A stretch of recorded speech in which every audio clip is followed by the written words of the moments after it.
उपमुख्यमंत्री एकनाथ शिंदे अमरावती जिल्ह्याच्या अंजनगाव सुरचीमध्ये दाखल झालेत। अंजनगाव सुरची शहराच्या द्वारका चौक इथून त्यांचा रोड शो सुरू होतोय।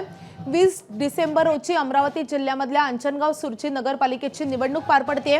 प्रचाराच्या शेवटच्या टप्प्यात शिंदेंच्या नगराध्यक्षपदाचे उमेदवार डॉक्टर स्पृहा डकरे आणि सगळ्या नगरसेवकांच्या प्रचारार्थ एकनाथ शिंदे यांची अंजनगाव सुरचीमधून रॅली सुरू आहे आणि आपण बघतोय एकनाथ शिंदे आता दाखल झाले।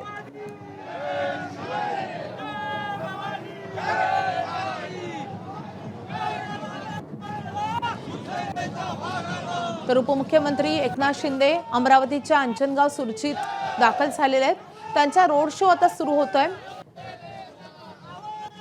नगरपंचायतीच्या निवडणुकीसाठी ज्या उर्वरित नगरपालिका होत्या, नगरपंचायती नगरपरिषद होता, त्यांची निवडणूक त्यांचं मतदान हे 20 तारखेला पार पडणार आहे आणि 21 तारखेला या निवडणुकीचा निकाल आहे। उद्या प्रचाराचा शेवटचा दिवस आहे, त्यामुळे प्रचाराच्या शेवटच्या टप्प्यात मुख्यमंत्री असो की दोन्ही उपमुख्यमंत्री असो हे हिरिरीने प्रचारामध्ये भाग घेत आहेत आणि आपण बघतोय आज मुख्यमंत्र्यांच्या ठिकठिकाणी सभा होत आहेत आणि उपमुख्यमंत्री एकनाथ शिंदे अमरावतीमध्ये दाखल झालेत। अमरावतीच्या अंजनगाव सुरचीमध्ये उपमुख्यमंत्री एकनाथ शिंदे यांच्या रॅलीला सुरुवात झाली आहे।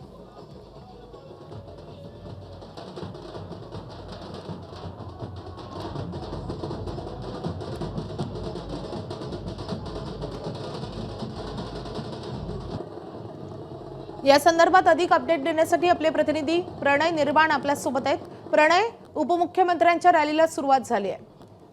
नक्की माधवी, अमरावती जिल्ह्यात एकच नगरपालिका आहे ज्या ठिकाणी संपूर्ण नगराध्यक्ष सहित सगळ्या प्रभागाची निवडणूक 20 डिसेंबर रोजी होणार आहे आणि आज 18 तारीख आहे, त्यामुळे प्रचाराचा शेवटचा टप्पा आहे आणि शिवसेनेच्या ज्या नगराध्यक्ष पदाचे उमेदवार आहे त्यांच्या प्रचारार्थ आणि जे इतर नगरसेवक उभे त्यांच्या प्रचारार्थ आज रोड शो उपमुख्यमंत्री एकनाथ शिंदे यांचा द्वारका चौक अंजनगाव सुरची या ठिकाणाहून सुरू झालेला आहे।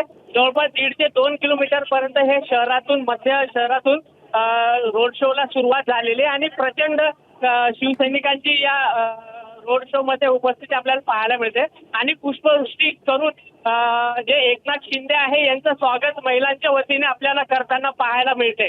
माधवी, नक्कीच प्रणय, या संदर्भातले अपडेट घेत राहू। सध्या धन्यवाद या माहितीसाठी। एबीपी माझा, उघडा डोळे बघा नीट।